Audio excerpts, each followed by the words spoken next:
Hello and welcome to PlayStation Grenade. It's Fortnite update time again. We are now moving into week 9 of the season, which has been extended by another month. But don't worry about that, we've been promised lots of updates between now and then. If you're new around these parts, this is the show where we look at all the map updates, changes and secrets and share them no matter how inconsequential they are.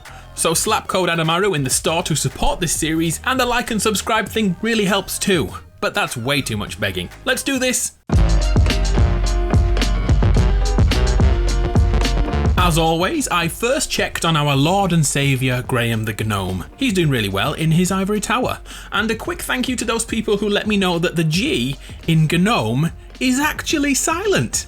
I had no idea, thank you so much. Anyway, we'll check up on his brother soon. I'm going to Lazy Lake. Have you spotted the new building here? It's none other than No Sweat Insurance. If you don't recognise it, let's take a trip down memory lane. Back in Chapter 1, there was one building in Tilted Towers which always crumbled to the ground.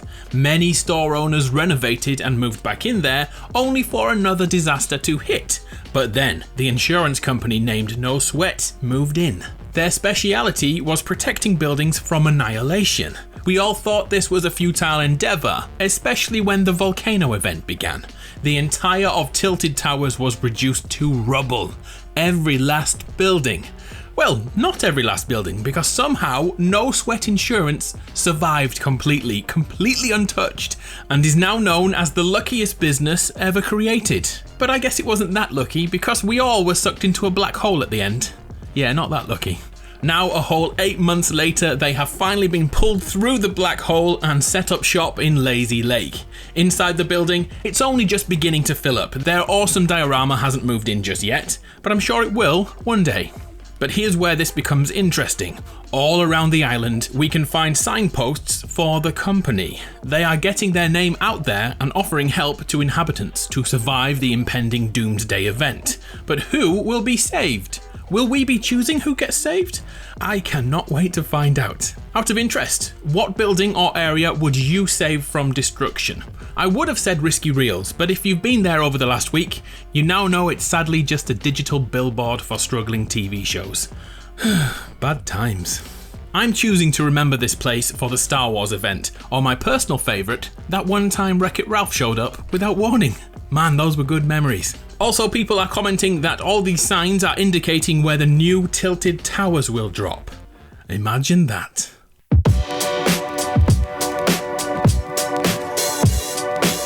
Next, another long story of chairs and pallets. Back in Season 1, a group of chairs were assembled and rounded up at the docks and slowly began to be transported around the island. We all attempted to predict their destination. At a similar point, another truck began moving in the opposite direction. This one had wood pallets upon its back. They must be going to the same location we all thought. Well, we were more right than we ever could have imagined. Take a look at the carnage this week. What a disaster. Both trucks have smashed into each other and debris is scattered everywhere. But look, we can already see what this may become. The chairs and pallets will likely become a new landmark. I don't want to jinx things just yet, but maybe this is the fable of Hutwatch version 2.0. The biblical story told from father to son, told from mother to daughter, for generations. If you don't believe me, just check the comments. Hutwatch for life, it's everywhere. The cult has a new focal point. Let's check back next update.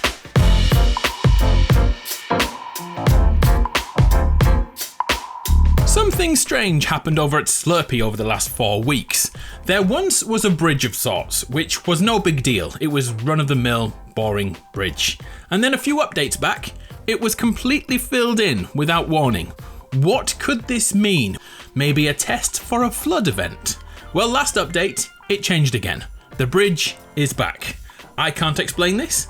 I hope you can, but I thought it should go in the video all the same. Whilst here, it looks like Deadpool is using POIs to clean his spare suits. Just like the one at the yacht, Deadpool has made flags around the island. Even the agency has one in its sights. There's one at Sweaty Sands too. What is the merc with a mouth doing?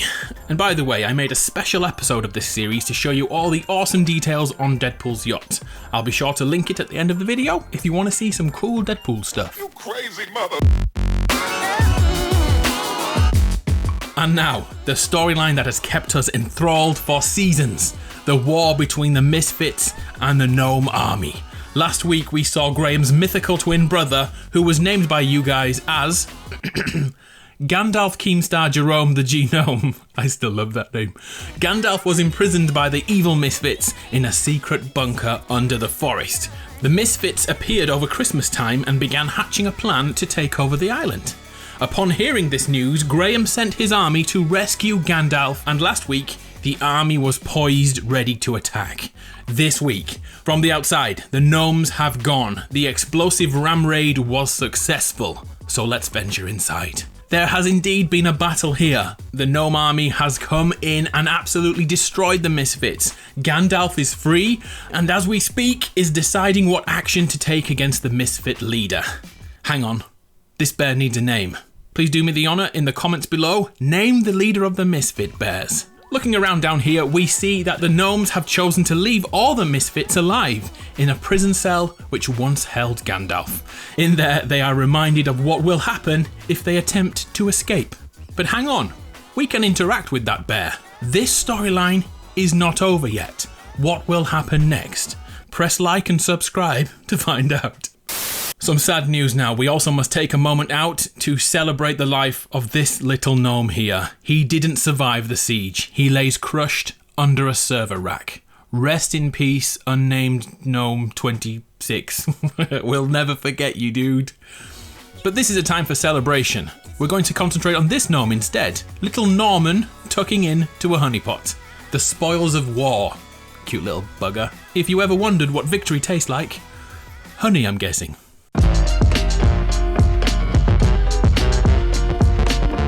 Here's a very small change you can see right now in game. Get your butt over to the agency and look closely at the silos, or those hidden hatches in the water. They are beginning to glow purple. In replay mode, we can actually get inside this. What does it look like to you? Is this Kevin juice? Have they been mining this under the ground? Something is happening here. The area is powering up. And due to the extra month of the season, this will likely be a very slow change. So let's keep an eye on it. Another peculiar change can be spotted up at Risky Reels. Bright pink teddy bears. In fact, thick bright pink teddy bears. These guys are really packing it. A family of 4 are enjoying Risky Reels and having a barbecue. The funny thing is, we can lift these. So I took one for a day out. He had a great time. I wonder if these thick boys are going to be part of the Gnome War. So we need to get ourselves up to this week's main change, up at the Shark. But on the way, I took a trip to the crashed plane island, and can confirm nature is continuing to take back the island, slowly growing further and further around the ironwork. And each week, a new crustacean joins the party. Look at his little face. This one's my this one's my favourite. Please don't hurt him.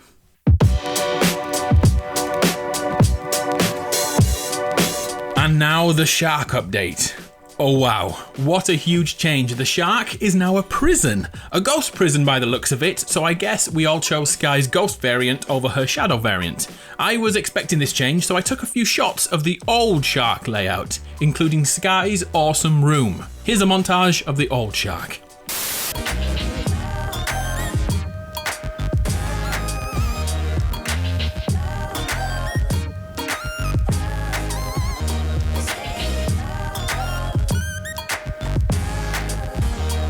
But now the Shark is a grey mess. This looks like it's going to be for the new mode Epic have been testing in Thailand, where one person plays a mastermind villain and others must escape the prison. That could be a great game mode. We have multiple cells here, an outdoor fitness area, and check this out, a basketball court where, if you've got skills like me, you can hit shots like this. Oh, Inside, someone has already escaped, blowing a huge hole in the wall. But look closely, they left a clue for us, a calendar. What could this mean?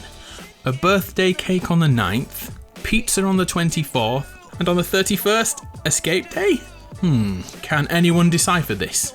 But by far the coolest thing of note here is the solitary cell just to the north. The maximum security cell has someone too dangerous to be kept near others. It's like Magneto's cell. What the heck will happen here? Story theorists, this is your time to shine. Why is there a solitary cell all by itself? I think that's everything that came in today. But before we go, let's quickly look back at things that were added last week alongside the Deadpool update. First, Meowsles took up a new home down at the box factory. Every so often, we could see him cry after being kicked out of the yacht. Bad times, brother. He moved in pretty well. He's got all the items he needs, like his very important toilet. Also, I was talking to people about his name, Meowsles. Can you be honest here? Do you call him Meowsles or do you call him Meowsicles? The amount of people I've heard him called Meowsicles. I like that. It's a better name. I've sidetracked. Also, last week we saw the Sword in the Stone update for Sky's challenges. Looking at the design, it's safe to say this is a Legend of Zelda reference, as it does look a lot like the Master Sword that Link picked up in the N64 version of the game. Nice touch, Epic. So there we have it, all the changes in Week 9 of Fortnite Chapter 2 Season 2. Did I miss anything? A quick thank you to those who support me in the Fortnite shop. In particular, a thanks to these people on screen now, the Legends Roll Call. They sent me a Twitter DM after picking something up in the store. I'm currently about 6 days behind on my DMs, so if you don't see your name here, I'm very sorry. I will get to you. You have my word. Your name will be in the next video. Thanks for staying till the end. Much love, much appreciated. I'm Adam from PlayStation Grenade. Stay awesome. See you soon.